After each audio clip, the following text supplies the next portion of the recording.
हैं जहां विनीत हमारे साथ बने हुए हैं। विनीत, अपनी अपनी आस लगाए लोग बैठे हुए हैं, चाहे वो टैक्स में छूट हो, महंगाई से राहत हो या फिर नौकरी की बौछारें हो।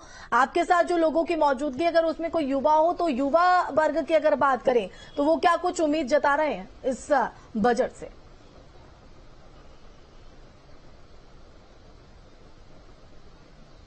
देखिए, वैसे तो हर वर्ग को तमाम उम्मीदें हैं इस बार, और युवा से अगर बात करनी चाहें तो हम युवा से बात कर लेते हैं, इनसे पूछ लेते हैं युवाओं को क्या कुछ खास उम्मीद है आपको लगता है? देखिए, इस बार तीसरे कार्यकाल में मोदी जी ने शपथ लेने से पहले कहा था कि मेरे को मध्यम वर्गीयों का ध्यान रखना है इस बार। तो उम्मीद है कि इस बार मध्यम वर्ग को बहुत ज्यादा ही राहत मिलने वाली है, जैसे कि हर साल नहीं मिल पाती, हर बजट में नहीं मिली आज तक।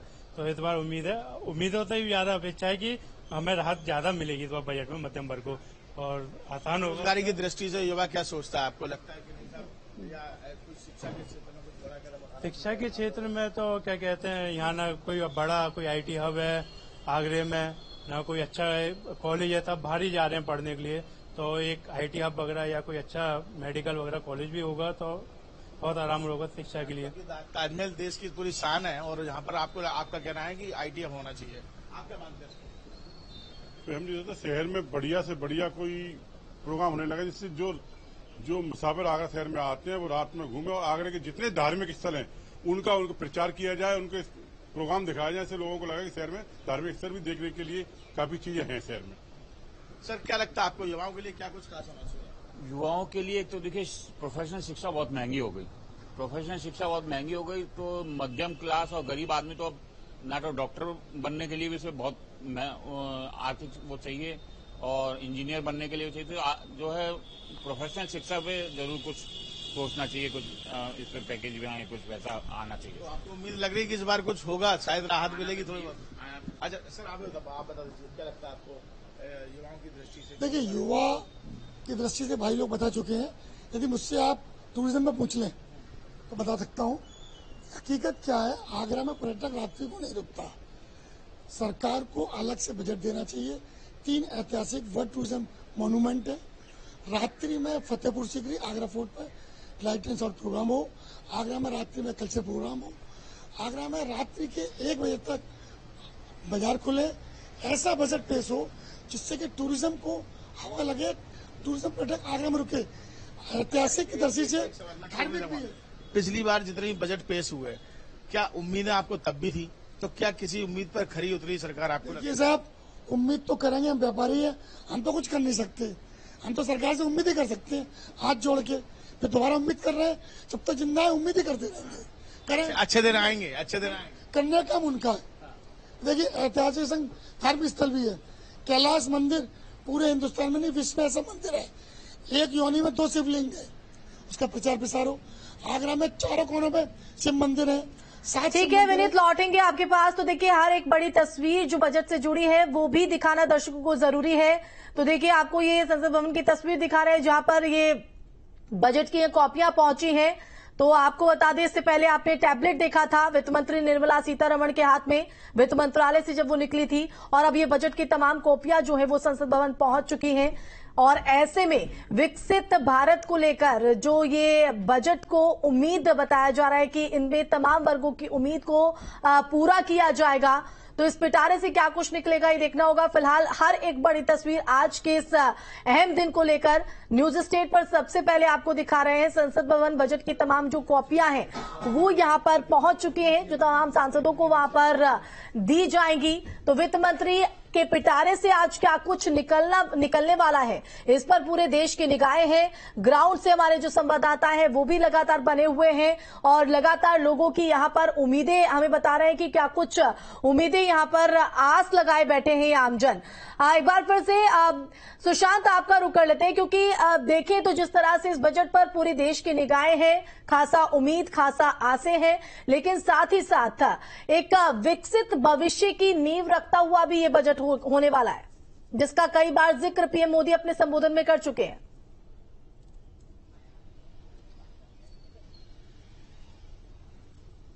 देखिए, जाहिर सी बात है, विकसित भारत की बात होती आई है, और विकसित भारत तभी होगा जब आम बजट से लोग इसको अपने आप को जोड़ पाएंगे।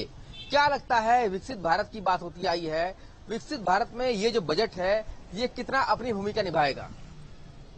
अभी जो विकसित भारत में बजट की बात है, जैसे प्रधानमंत्री जी ने कहा था कि जैसे जैसे जीएसटी ज्यादा आएगी हम कम करते जाएंगे, पर जिस तरह से महंगाई बढ़ रही है, यहाँ व्यापारी परेशान है, यहाँ व्यापारियों के खाते एनपीए हो रहे हैं, यहाँ लोगों के मकान बिक रहे हैं और व्यापार बंद होता जा रहा है, तो ये इससे विकसित भारत नहीं होगा।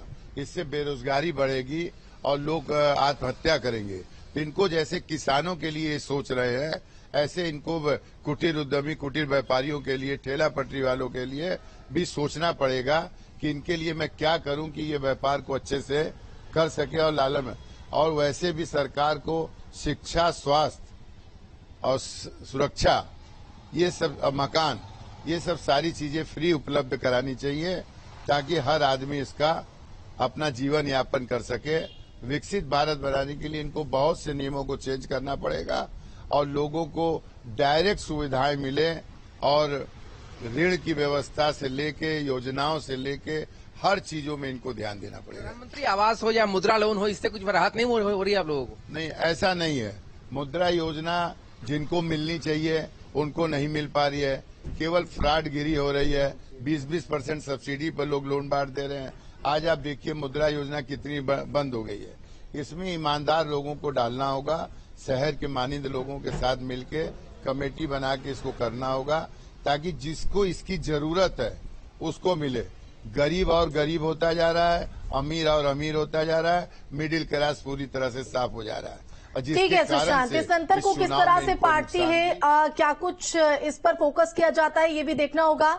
एक बार फिर से हिमांशु आपका रुख करना चाहेंगे क्योंकि आम जन, मिडिल क्लास लगातार, चाहे वो महंगाई है, शिक्षा है, इसकी बात यहाँ पर कर रहा है, लेकिन अगर जो आपके साथ लोगों की मौजूदगी है उनसे ये सवाल कीजिएगा कि हेल्थ सेक्टर से क्या कुछ डिमांड वो कर रहे हैं इस बार। बिल्कुल, देखिए फिलहाल हमारे साथ अब कुछ लोग जो थे पहले वो जा चुके हैं, लेकिन उम्मीद सबको यही है कि उनके फेवर में इस बार कुछ ना कुछ जरूर सरकार के पिटारे से निकलेगा। यानी कि वित्त मंत्री जो निर्मला सीतारमण है, जिन्होंने बजट बनाया है, हर तबके, हर वर्ग के लोगों को उन्होंने ध्यान में जरूर रखा होगा और खासतौर पर महंगाई का मुद्दा जो लगातार बढ़ता गया है और जिसको लेकर विपक्ष लगातार हावी होता रहा है, तो उसको लेकर भी आज विकास के पिटारे से कुछ ना कुछ निकलेगा जिससे आम जनता इस बजट से अपने आप को जोड़ेगी। जिस तरह से सुशांत मुखर्जी बता रहे थे, बिल्कुल सही कहा कि आज जनता ये चाहती है कि कुछ ऐसा निकले ताकि उसको लगे कि उनको राहत मिली है। खाली शिक्षा, हेल्थ जो उनको चाहिए, हेल्थ को लेकर फोकस होना चाहिए, उसका बजट बढ़ना चाहिए। इसके अलावा जो हॉस्पिटल जो नहीं है, जहां पर एम्स जैसी सुविधाएं नहीं है, वहां पर एम्स हॉस्पिटल को लेकर स्लैब बजट में बढ़ोतरी होनी चाहिए। एजुकेशन जो एक बिल्कुल नींव है, बेसिक नींव है, उसको लेकर एक बजट के अंदर बढ़ोतरी होनी चाहिए। इसके अलावा जो रोजगार है, रोजगार को लेकर भी कड़े कदम सरकार को यानी कि इस बजट के अंदर होना चाहिए ताकि प्राइवेट सेक्टर हो या फिर गवर्नमेंट सेक्टर हो, उसमें नौकरियां निकले। अभी जो भारत की डिमांड है वो 27 लाख प्रति वर्ष रोजगार चाहिए यहाँ के युवाओं को, तो उसके हिसाब से क्या कुछ पिटारे से निकलता है ये देखना दिलचस्प होगा। लोग जरूर यहाँ पर आए हैं, यहाँ पर एक जो महिलाएं हैं और जो उनसे बात करने की कोशिश कर लेते हैं, क्या कुछ कहना है। मैम, आज बजट पेश हो रहा है, भारत का बजट, देश का बजट, तो किस तरह? ठीक है हिमांशु, लौटेंगे तो देखिए आपको हम तस्वीर दिखा रहे हैं। वित्त मंत्रालय से निकलने के बाद अब राष्ट्रपति भवन पहुंच चुकी है वित्त मंत्री निर्मला सीतारमण। तो ये उस दौरान की तस्वीर जब वित्त मंत्रालय से राष्ट्रपति भवन की ओर वो कूच करते हुए, हाथ में वो लाल टैबलेट जिस से आज तमाम बड़ी घोषणाएं निकलने वाली हैं, जिस पर पूरे देश की निगाहें हैं। उम्मीदों भरा पिटारा वित्त मंत्री निर्मला सीतारमण के हाथ में। और इससे पहले आप तस्वीर देख रहे थे, राष्ट्रपति भवन पहुंची हैं, जहां राष्ट्रपति द्रौपदी मुर्मू की तरफ से उनको मुंह मीठा कराया गया वित्त मंत्री निर्मला सीतारमण का। तो हर एक तस्वीर आज हम आपको दिखा रहे हैं। एक बार लगातार जो ग्राउंड से हमारे संवाददाता है उनका रुख करेंगे। विनीत, आपका रुख करना चाहेंगे क्योंकि हर वर्ग को उम्मीदें हैं। किसानों की अगर बात करें तो किसानों में भी खासा नाराजगी कहीं ना कहीं देखने को मिली है, तो किसानों को लेकर भी फोकस किया जा सकता है। किसानों के लिए क्या कुछ बड़ी घोषणाओं की उम्मीद कर रहे हैं लोग?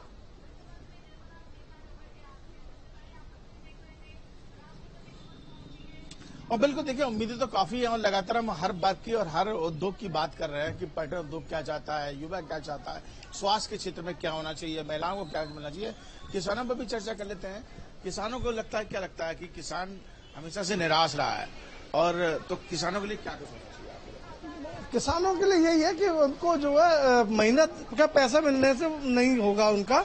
यही है कि किसानों को जो है उनकी फसल का बीमा के लिए बजट बढ़ाया जाए और उनके जो आपदा राहत कोष है, बाढ़ आ जाती है या फसल खराब हो जाती है, उस पर उनको सहूलियत दी जाए जिससे कि जो है उनको नुकसान ना हो। बस अच्छा, किसान डिजिटल एग्रीकल्चर मिशन शुरू कर सकती है अगर किसानों के लिए, अगर ऐसा हो तो? देखिए, किसान अभी कम पढ़ा लिखा है, ये डिजिटल करने की अच्छी बात है, लेकिन मेन चीज हमारे जैसे भाई ने कहा, किसान को खेती करने के लिए सुविधा मिलनी चाहिए अच्छी से अच्छी। बीज पे जीएसटी कम करें, खाद पे जीएसटी कम करें, ऐसी स्थिति पैदा करें किसान, शहर का व्यक्ति भी, जो गांव का पढ़ा लिखा व्यक्ति शहर आ गया, वो भी प्रेरित होके गांव की तरफ लौटे और वो खेती करे। बहुत बड़ी बात कह रहे हैं आप, बहुत बिल्कुल सही कह रहे हैं। अच्छा, किसान क्रेडिट कार्ड की सीमा बढ़ाई जानी चाहिए, आपको लगता है कि 3 लाख से 5 लाख? किसान क्रेडिट कार्ड की सीमा बढ़ाई जानी चाहिए, 3 लाख से 5 लाख करनी चाहिए, वो अच्छी बात है। पर जो है उनको सब्सिडी देनी चाहिए, जो उनके जो ट्रैक्टर है और खेती में जो यंत्र प्रयुक्त होते हैं उन पर सब्सिडी होनी चाहिए। बीज पे सब्सिडी दें जिससे कि वो अपने आत्मनिर्भर बने। ये नहीं कि 2,000 रुपये आप 3,000 रुपये 5,000 रुपये पैकेज देंगे तो वो जो है ठीक नहीं है। मेरी नजर से वो ठीक नहीं है। मतलब हर बार आश्वासन में रखना चाहिए, कुछ ना कुछ उसमें लगता है कि किसानों को देना चाहिए ताकि किसान भी कुछ। हाँ, किसानों को देना चाहिए, यही है कि सब्सिडी दें और बीज वगैरह पे सहायता दें। आप तो शिक्षा पे तो जो भी पढ़ाई है वो फ्री हो जाए, गरीबों को जो राशन फ्री बांटा जाता है राशन बांटना बंद कर दिया जाए। जो शिक्षा है, जो बच्चे पढ़ते हैं, जो जिनको पढ़ाना है उनको शिक्षा फ्री हो जाए तो लोगों को पढ़ाने में कहीं दिक्कत नहीं आए। और स्वास्थ्य बीमा वगैरह जो भी चल रहा है वो भी बढ़िया। बिल्कुल, देखिए किसानों की बातचीत हो रही थी और किसानों के लिए साफ स्पष्ट रूप से यहाँ पे तमाम लोग मौजूद हैं। उनका ये कहना है कि जो उनके उपकरण हैं उन पर कहीं ना कहीं सब्सिडी मिलनी चाहिए, उनको छूट मिलनी चाहिए। जो किसान क्रेडिट कार्ड की जो निधि है उसको भी बढ़ाना चाहिए बिना किसी अतिरिक्त दे के। तो ये कुल मिलाकर किसानों को जब कुछ देंगे तभी किसानों को राहत मिलेगी। हर बार उम्मीद जरूर की जाती है, लेकिन कहीं